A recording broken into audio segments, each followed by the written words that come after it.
They're kilt-wearing flying fanatics who work full-time bringing fairy tales to life. This next story shows you how Louisville touches the world from the places you'd least expect it.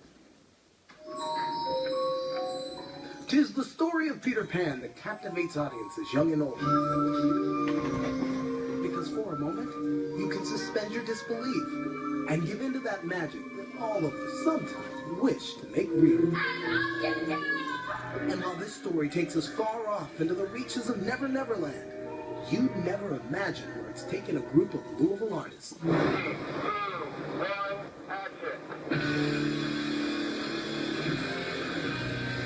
Fast-paced, high-action, adrenaline junkies. We put a production of Wicked into the Philippines. That's getting ready to move back to Australia.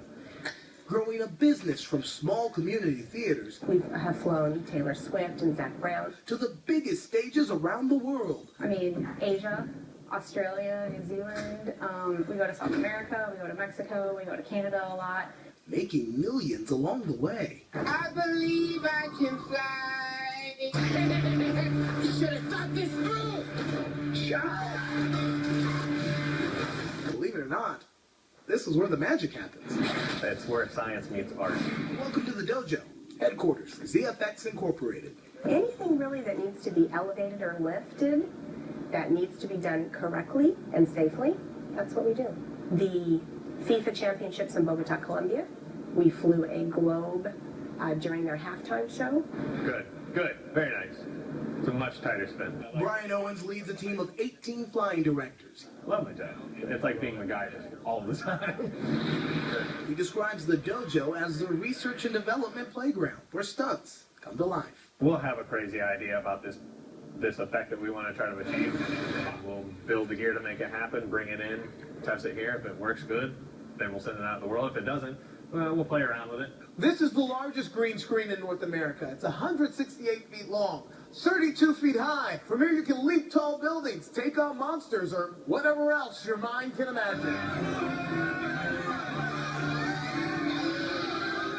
Biggest project to date? Hangover 3. I can't remember actually how long that shoot was. I think it was 3 weeks, 4 weeks, maybe. So they brought in a bunch of cranes onto the strip, and we flew this guy from 200 feet in the air off of cranes to fly into the strip and land on top of this moving limousine.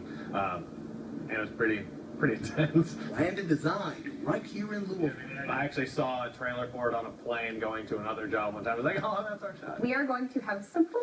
Rebecca Knipfer puts the magic of Peter Pan at Presentation Academy.